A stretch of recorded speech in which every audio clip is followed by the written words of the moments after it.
আমরা একটা খেলার ফার্স্ট রাউন্ড সেকেন্ড রাউন্ড খেলবো না, কোয়ার্টার ফাইনাল সেমিফাইনাল খেলবো না, ডাইরেক্ট ফাইনাল খেলে জিতে যাব, ব্যাপারটা কিন্তু এরকম না। জননেতা তারেক রহমান আমাকে একদিন ফোন করলো, তখন আপনার হোয়াটসঅ্যাপ বা কোনো অনলাইন প্ল্যাটফর্মগুলো কাজ করছে না, ডাইরেক্ট ফোনে কথা বললো এবং বললো, আজাদ তুমি সিনিয়র থেকে জুনিয়র পর্যন্ত সকল নেতৃবৃন্দকে একটা মেসেজ পৌঁছাও আমার পক্ষ থেকে। আন্দোলনের প্রধান যে বাতিঘর জননেতা তারেক রহমান, তার কথাই আপনারা স্বীকার করবেন না, আপনারা ভুলে যাবেন, তাহলে জুলাই যোদ্ধাদের কি মূল্যবোধ থাকে? আমার বিরোধী দলীয় বন্ধুদের কাছে, মাননীয় সংসদদের কাছে আমার প্রশ্ন রইল। মাননীয় স্পিকার, আপনাকে অনেক ধন্যবাদ প্রথমবারের মতো মহান সংসদে আমাকে কথা বলার সুযোগ করে দেওয়ার জন্য। পরম করুণাময় আল্লাহ পাকের নিকট হাজার হাজার শুকরিয়া জানাচ্ছি। সদ্য স্বাধীনতার মাস বিদায় নিল। আজকের এই দিনে মহান সংসদে দাঁড়িয়ে গভীর শ্রদ্ধার সাথে স্মরণ করছি বাংলার রাখাল রাজা, বহুদলীয় গণতন্ত্রের প্রবক্তা, আধুনিক বাংলাদেশের রূপকার, যিনি মুক্তিযুদ্ধে সবচেয়ে বেশি ভূমিকা রেখেছেন, মহান স্বাধীনতার ঘোষক, বিএনপির প্রতিষ্ঠাতা শহীদ প্রেসিডেন্ট জিয়াউর রহমান বীর উত্তমকে।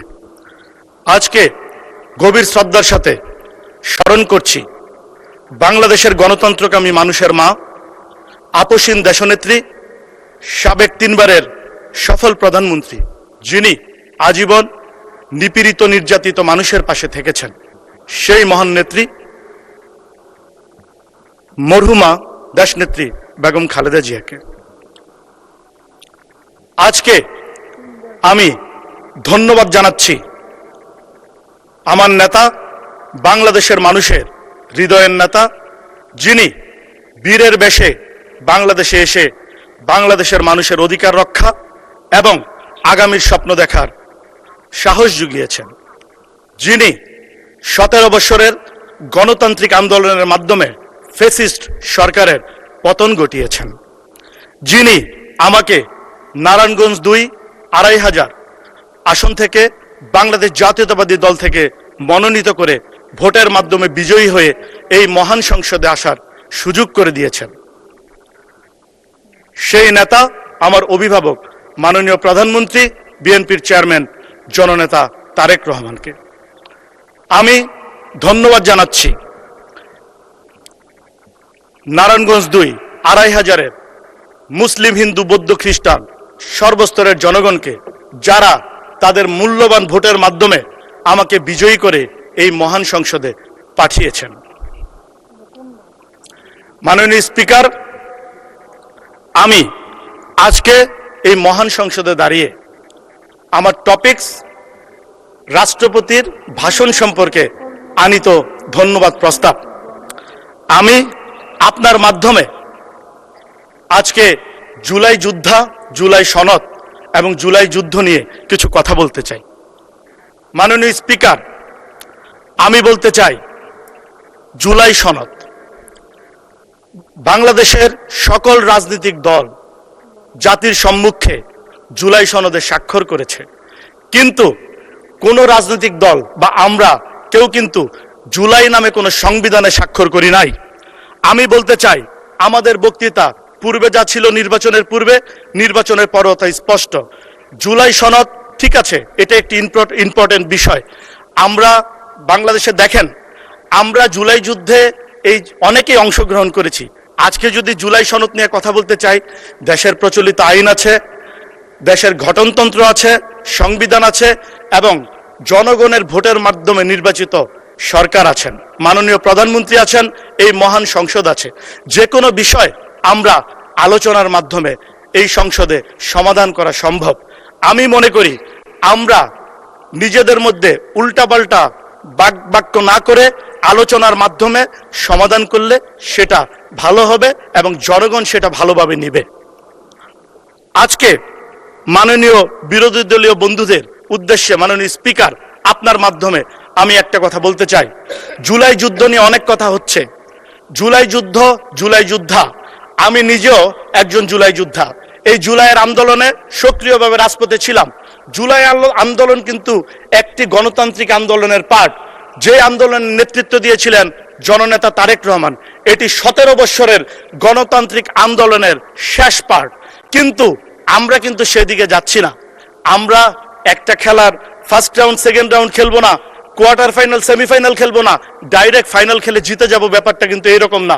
17 বৎসরে আন্দোলন সংগ্রাম করতে গিয়ে বাংলাদেশের অনেক ভাই ও বোনেরা প্রাণ হারিয়েছেন, অনেকে আত্মহতি দিয়েছেন।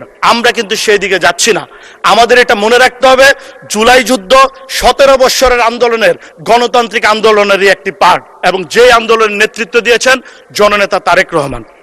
আজকে আমি মাননীয় স্পিকার আপনার মাধ্যমে বলতে চাই, জুলাই যুদ্ধে তখন আমি যাত্রাবাড়ি থেকে সাইনবোর্ড, আমাদের যে এরিয়া ছিল সেইখানে নেতৃত্ব দিয়েছি, রাজপথে ছিলাম।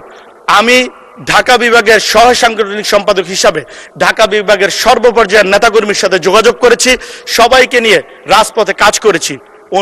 আমাদের নির্দেশ দিয়েছিলেন জননেতা তারেক রহমান, কিন্তু সেই দিকে কিন্তু আমরা যাচ্ছি না।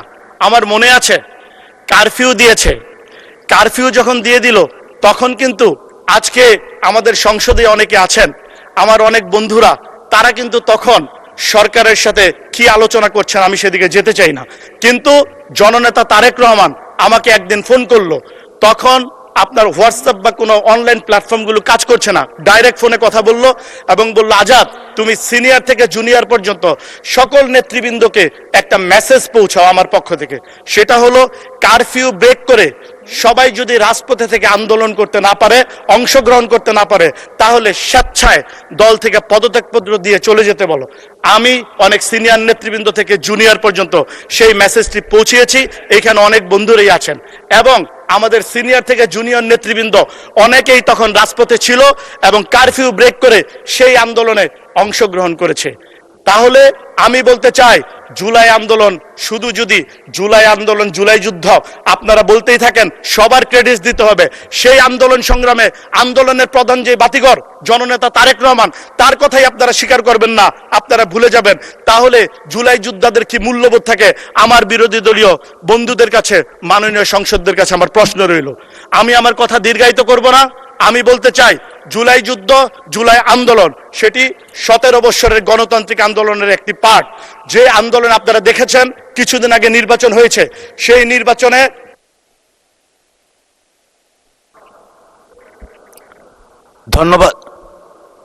ধন্যবাদ মাননীয় সদস্য। 1 মিনিট। সেই নির্বাচনে সর্বোচ্চ ভোট পেয়ে বাংলাদেশ জাতীয়তাবাদী দল জয়যুক্ত হয়েছে। তাহলে এটা প্রমাণিত হয় যে সেই জুলাই যুদ্ধে, সেই আন্দোলনে জননেতা তারেক রহমানের নেতৃত্বে এবং নির্দেশনায় সবচেয়ে বেশি জনগণ রাজপথে নেমে এসেছিল, সেটি প্রমাণিত। তাই আমি বলতে চাই, মাননীয় বন্ধুদের প্রতি দৃষ্টি আকর্ষণ করে বলতে চাই, আপনারা সঠিক ব্যক্তিদের সঠিক মূল্যায়নের কথা তুলে ধরেন, তাহলে সেটা সবার ভালো লাগবে, জনগণও সেটা ভালোভাবে নিবে, এবং সেটা সুন্দরভাবে আমরা একসাথে মিলেমিশে কাজ করে সামনে আগাতে পারবো, সেটা দেখতেও ভালো লাগবে। আমি আমার কথা দীর্ঘায়িত করব না। আমি আবারও মাননীয় স্পিকারকে আমাকে প্রথমবারের মতো মহান সংসদে কথা বলার সুযোগ করে দেওয়ার জন্য ধন্যবাদ জানাচ্ছি, এবং আপনার মাধ্যমে মাননীয় প্রধানমন্ত্রী এবং মহামান্য রাষ্ট্রপতির ভাষণকে সাধুবাদ জানিয়ে, এবং 17 বৎসরের গণতান্ত্রিক আন্দোলনে নেতৃত্বের মাধ্যমে ফ্যাসিস্ট সরকারকে পতনের সর্বোচ্চ ভূমিকা রাখার জন্য মাননীয় প্রধানমন্ত্রী। ধন্যবাদ মাননীয় সদস্য। আলোচনায় অংশগ্রহণ করবেন